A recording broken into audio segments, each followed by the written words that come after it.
নববর্ষের পয়লা দিনে সামনে সিদ্ধিদাতা, লজ্জাবতী কোণে যেন লাল খেরুরি খাতা।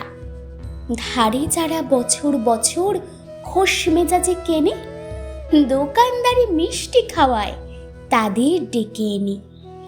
নগদ কিনে আমি খেলাম প্রতি মাসে মাসে, ডাকে না তাই আমায় দেখে পাড়াপড়শি হাসে।